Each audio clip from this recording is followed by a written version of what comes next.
À quelques heures des festivités du 4 avril, une opération de désencombrement et de nettoyage est menée le long du boulevard des 54 et aux alentours de la place qui abritera le défilé civil et militaire. Les forces de l'ordre et certains éléments de la municipalité de Ziguinchor travaillent en chœur depuis une semaine sur l'emplacement de la tribune officielle qui accueillera les autorités administratives, religieuses et coutumières de la ville. Sur les lieux, tout est fin prêt pour un bon déroulement de la fête nationale.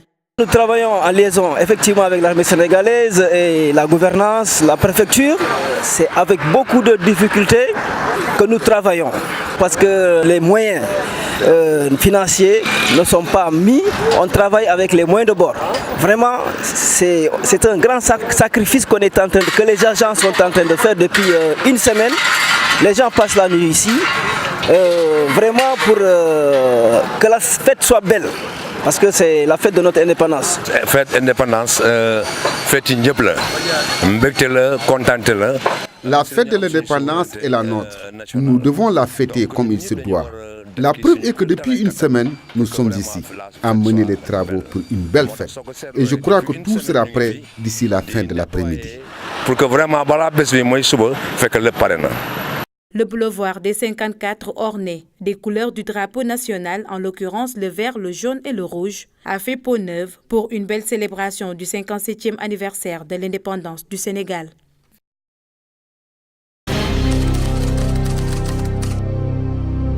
Le thème, n'est-ce pas, c'est le rôle des forces de défense et de sécurité dans la protection de l'environnement. Alors, j'allais dire que ce thème est même taillé sur mesure pour la zone militaire numéro 5, quand vous savez que la région de Ziguinchor est probablement la seule région actuellement à avoir, n'est-ce pas, cette superficie de forêt qui renferme des espèces devenues rares ou inexistantes dans les autres régions. Et si vous savez aussi que c'est une forêt très agressée par les multiples trafics que vous connaissez. Donc vous savez que les forces de défense et de sécurité ont là vraiment un rôle très important à jouer. Il s'y ajoute que la région regorge aussi de ressources halieutiques importantes qu'il faut surveiller et sauvegarder. À tout cela s'ajoute aussi le fait qu'après une trentaine d'années de conflit, nous avons beaucoup de zones et d'axes pollués qu'il faut progressivement dépolluer pour permettre aux populations de revenir dans leur village, dans leur zone de culture et pour que la vie reprenne normalement. Donc vous voyez que tout ça, voilà d'abord autant 3 points très importants parmi une multitude, n'est-ce pas, qui nous interpellent par rapport au thème de cette année. Rôle des forces de défense et de sécurité dans la protection de l'environnement est le thème du 57e anniversaire de l'indépendance du Sénégal, un thème bien apprécié par l'inspecteur régional des eaux et forêts de Ziguinchor. Le thème est venu à son heure parce qu'au niveau mondial, aujourd'hui, partout, on parle de changement climatique. Et qui dit changement climatique, donc c'est évident que depuis que le service des eaux et forêts et depuis que le Sénégal est Sénégal indépendant, alors les forces de défense et de sécurité dont fait partie le service des eaux et forêts ne cessent de lutter contre la dégradation de l'environnement.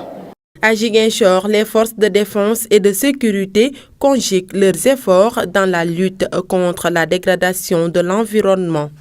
Ici, dans la région de Ziguinchor, je peux dire que c'est une particularité.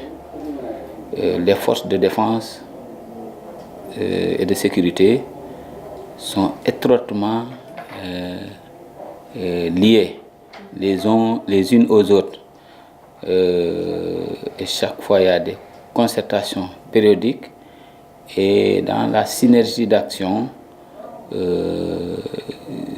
des interventions combinées se font et ça porte ses fruits. Dans ce combat, on retrouve également le groupement d'incendie et de secours.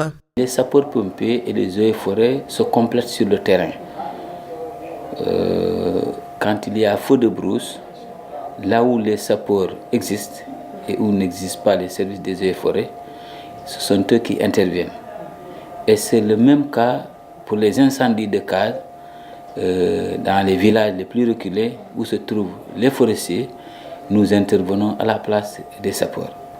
Maintenant, pour le cas des inondations, oui, c'est vrai, les sapeurs interviennent et c'est la partie la plus visible. La mission principale des eaux et forêts consiste à la préservation de l'environnement, notamment la gestion des ressources forestières. Donc, le thème du 4 avril rime bien avec cette mission des eaux et forêts.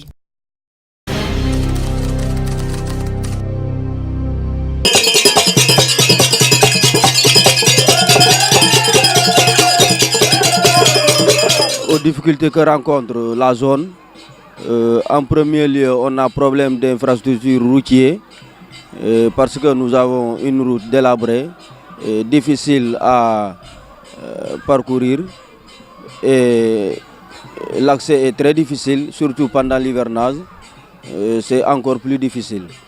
Et côté énergie et autres, on a d'énormes difficultés parce que nous sommes là, on nous a installé des câbles soi-disant qu'on doit avoir du courant. Et jusque-là, ça fait maintenant 1 an que les câbles sont là, tout est installé, mais rien ne va.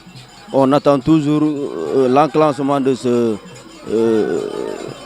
ces quilles-là pour qu'on puisse avoir de l'énergie, qu'on puisse être au diapason et suivre l'actualité de tous les jours, comme tous les citoyens sénégalais.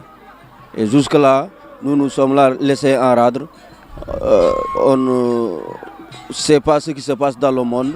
Si tu ne vas pas ailleurs, tu es déconnecté complètement. Même pour les cellules cellulaires, on a des problèmes, c'est-à-dire les portables. On n'a pas de réseau. On n'a que le réseau gambien ici dans le secteur et c'est des problèmes. Si tu as une urgence, il faut te déplacer pour trouver du réseau, soit aller à Djouloulou pour avoir une bonne qualité de réseau pour pouvoir communiquer. Et tout ça, c'est des problèmes. Et tous les villages, depuis Katak, Mahamouda, Dombondir, Makouda, Touba, Madina, Koudjoubé, Koulobori, on a ces difficultés-là. Et on a aussi un problème d'eau. On n'a pas de château d'eau. On se contente de nos puits pour avoir de l'eau. On n'a pas d'eau potable et vous voyez le risque que ça peut nous encourir. Donc tout ça, ça résume les difficultés que rencontre le secteur.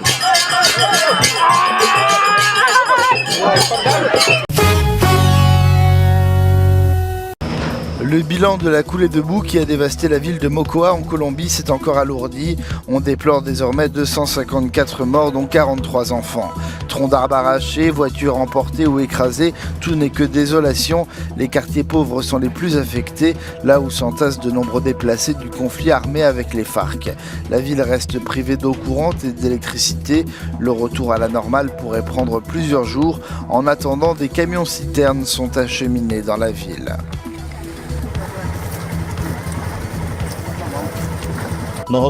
À la mairie, nous, les travailleurs, les citoyens de Villa Garçon, faisons tout ce qui est humainement possible pour retrouver les corps, les repêcher à la rivière et les acheminer au cimetière. Aujourd'hui, nous avons le soutien de la police et de l'armée. Des volontaires distribuent des repas, des matelas et des couvertures à des survivants qui ont souvent tout perdu. Les secouristes poursuivent sans relâche leurs recherches dans l'espoir de retrouver des survivants. La guérilla des FARC a offert son aide pour participer à la reconstruction de Mocoa. Une polémique a par ailleurs éclaté, certains assurant que la tragédie était prévisible. La ville est en effet construite sur une zone encerclée par 3 rivières qui sont toutes sorties de leur lit. Des pluies meurtrières ont également affecté le Pérou et l'Équateur ces derniers jours.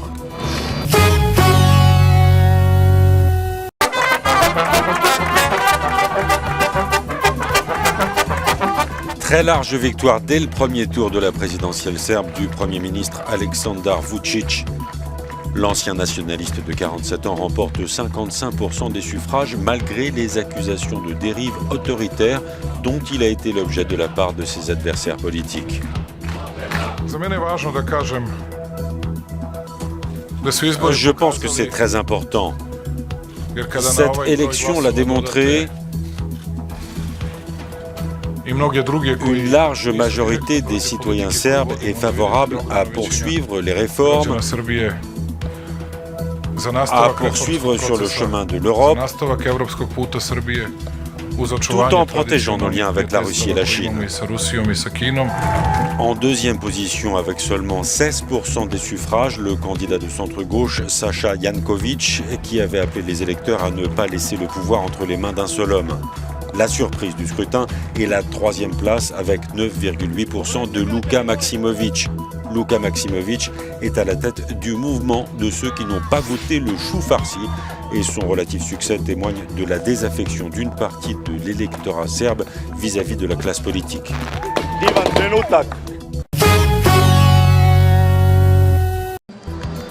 Pas de consensus sur la question du statut de l'Azawad, appellation donnée au nord par les ex-rebelles. Mais beaucoup de promesses d'un avenir meilleur au Mali. La première phase de la conférence d'entente nationale s'est achevée dimanche à Bamako en présence de toutes les parties prenantes. Je trouve qu'on a fait un grand pas vers la paix. Le bilan est très positif. À partir du moment où on a même pu organiser cette conférence avec tout le monde, parce qu'au départ, ce n'était pas évident que toutes les parties participent. Mais finalement, la CEMA nous a rejoints le mardi.